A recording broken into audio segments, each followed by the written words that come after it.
සුබ දවසක් කියලා ගොඩාක් ආදරෙන් ඔයාව අදත් මගේ channel එකට පිළිගන්නවා. අද මම කියලා දෙන්න කියලා හිතුවේ පාන් ගෙඩියක් කොහොමද ගෙදරදීම හදාගන්නේ කියලා.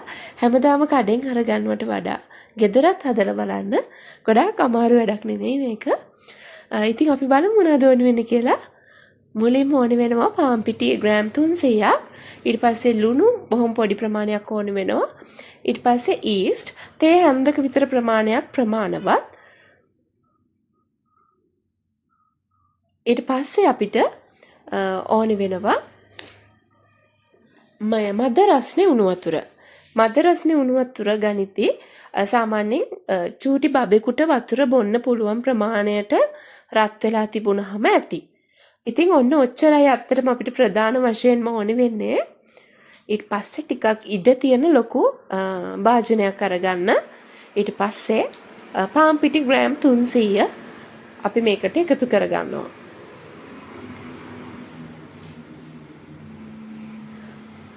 පාන් පිටි ටික එකතු කරලා ඊට පස්සේ අපි ඒකටම ඊස්ට් එකතු කරගන්නවා. ඊස්ට් මේස හැන්ද. ඊට පස්සේ ලුණු රස අණු වලට කොහොම පොඩි ප්‍රමාණයක් ලුණු ගොඩක් වැඩි කරගන්න එපා.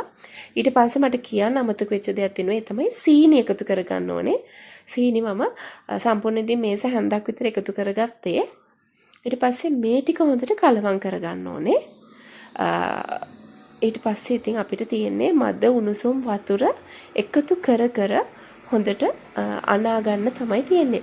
ඊට පස්සේ මම කියන්න ඕනේ මුලින්ම ඔයාලා ඊස්ට් එක හොඳ ඊස්ට් එකක් ගන්න ඕනේ. නැත්නම් මේ හදන මිශ්‍රණයම අපතේ යනවා. ඒ හින්දා ඔයාලා අලුත් ඊස්ට් එකක් ගන්න. එහෙමත් නැත්නම් ඔයාලට මේ විදියට එකපාරම ඩෝ එක අනා ගන්න බයයි කියලා හිතෙනවා නම් මද උණුසුම් වතුරට ඊස්ට් එක ඒ වගේම සීනි ටික දාලා කලවම් කරගන්න, ලුණු එකතු කරගන්නේ නැතුව. ඊට පස්සේ බලන්න මේක හොඳට ඇක්ටිව් වෙනවද කියලා.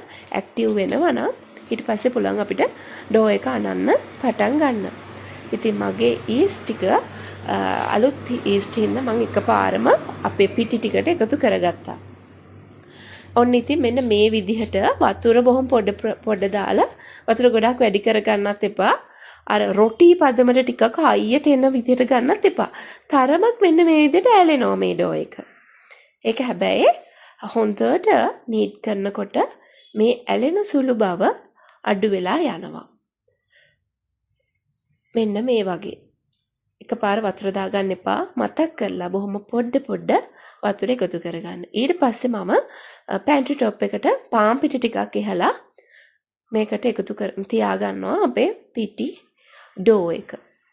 ඊට පස්සේ අත් දෙකේම පිටි ටිකක් ගා ගන්න. නැත්නම් අනිත් අතෙත් පිටි ඇලෙන්න පුළුවන්.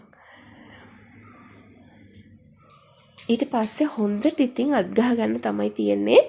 පාන් හොඳට පදම් වෙනකම් මේක අනා ගන්න ඕනේ. මෙන්න මේ බලන්නකෝ. මෙන්න මේ විදිහට තමයි අපි පාන් ඩෝ එක අනාගන්නේ. මම චුට්ටක් වීඩියෝ එක ෆාස්ට් දාලා තියෙන්නේ. විනාඩි 10ක් විතර හොඳට මේ ටික අනා ගන්න ඕනේ. එතකොට ඔයාලට තේරෙනවා මේ ඇලෙන ගතිය ටික අඩු වෙලා යනවා. මෙන්න මේ විදිහට ඇද්ද හොඳට මේ ටික අනා ගන්න. මෙන්න මේ විදිහට අල්ලෙන් තමයි අපි තල්ලු කරන්නේ. ඊට පස්සේ එකතු කරනවා. ඒ විදිහට ඇලෙනවා වගේ නම් තවත් පිටි චුට්ටක් එකතු කරගන්න. අතෙත් ගාලා අල්ලෙන් හොඳට මෙන්න මෙහෙම අදිනවා එකතු කරනවා. මෙන්න මේ විදිහට පාන් පිටි ඩෝ එක ඇලෙන්නේ නැති පදමක් වෙනකන් අපි අනා ගන්න ඕනේ. ඇලෙන්නේ නැති පදම එන්න කියලා ගොඩක් පාන් පිටි එකතු කරගන්න එපා.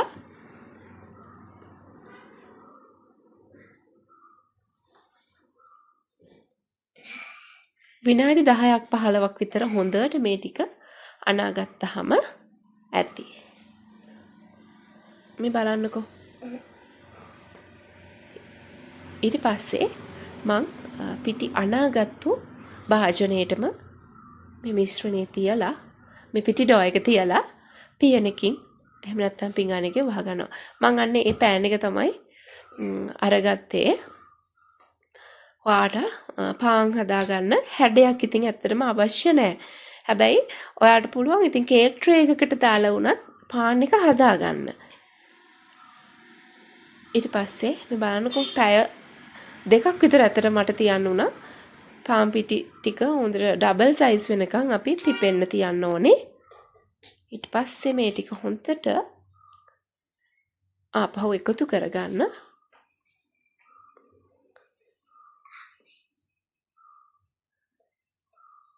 මෙන්න මේ විදිහට සේරම ටික අරගත්තට පස්සේ අපිට පුළුවන්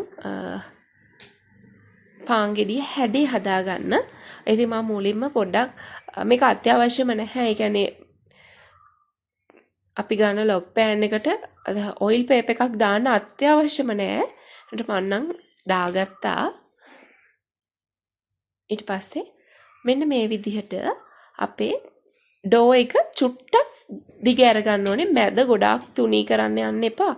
නිකන් පොඩ්ඩක් දිග ඇර ගැනීමක් විතරයි මෙතනදී වෙන්නේ. මෙන්න මේ වගේ ඊට පස්සේ පොතක් නමන විදිහට අපිට මේක නවා ගන්න පුළුවන්. හතර පැත්තට මෙන්න මේ විදිහට නවලා දෙකට මැද්දෙන් ආපහු මෙන්න මෙහෙම නමනවා. ඔන්න ওই විදිහට අපිට පුළුවන් චුට්ටක් රෝල් කරලා පාන් ගෙඩිය හැඩේ හොඳට හදාගන්න.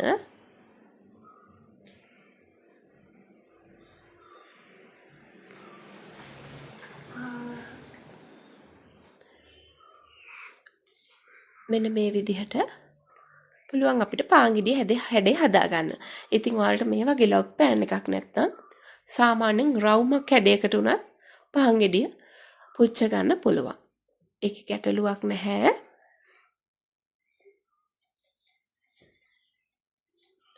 දැන් මේක මේ විදිහටම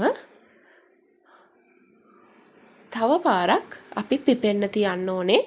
සාමාන්‍යයෙන් පැය භාගයක් විතර තිබ්බහම හොඳට මැති. මම සර්වියට් එකකින් වහලා තියනවා පැය භාගයක් විතර. පැය භාගයකට විතර පස්සේ ඔයාලට බලා ගන්න පුළුවන් ආපහු අපේ ඩෝ එක ටිකක් හොඳට පිපිලා තියෙනවා. මේ වෙලාවේදී ඔයා අපේ oven එක සෙල්සියස් 200ට විතර හීට් වෙන්න දාගන්න. ප්‍රීහීට් වෙච්ච oven එකට ඊට පස්සේ අපි අපේ පාන් එක පුලුස ගන්න දාගන්න ඕනේ. සාමාන්‍යයෙන් විනාඩි 20ක් විතර බේක් වුණාම හොඳටම ඇති. ඊට කලින් මතක තියාගෙන ඔයාලට පුළුවන් බිත්තර සාරු ටිකක් පාන් ගෙඩිය උඩින් පොඩ්ඩක් ගහගන්න. එහෙම වුණොත් ලස්සන රන්වන් පාටකට බේක් කරගන්න පුළුවන්. එහෙමත් නැත්නම් ඔයාලට පුළුවන් වතුර ටිකක් ওই විදිහට හොඳට ඇප්ලයි කරගන්න. ඊට පස්සේ ඉතින් අපිට බේක් කරගන්න තමයි තියෙන්නේ. මේ තියෙන්නේ විනාඩි 20කට විතර පස්සේ හොඳට පාන් ගෙඩිය පිච්චිලා තියෙනවා. ඔයාට හිතෙනවා නම් උඩ කර වෙලා මදි කියලා විනාඩි 20කට පස්සේ තප්පර 30කට විනාඩියකට අඩු කාලයක් ඔයාට පුළුවන් oven එකේ උඩ එලිමන්ට් එක විතරක් හීට් වෙන්න දාලා විනාඩියක් විතර තියලා අරගත්තොත් මීටත් වඩා ඉතින් ක්‍රිස්පියට තව ටිකක් පාන් වාටිය හොඳට කර වෙන්න අරගන්න පුළුවන්. මේ බලන්නකො කඩෙන් ගත්ත පාන් ගෙඩියක් වගේම තියෙනවා. වෙනසකට තියෙන්නේ ඊට වඩා රසට සොෆ්ට් එකට තියෙන එක විතරයි. ඉතින් ඔයත් ගෙදරම හදලා බලන්න.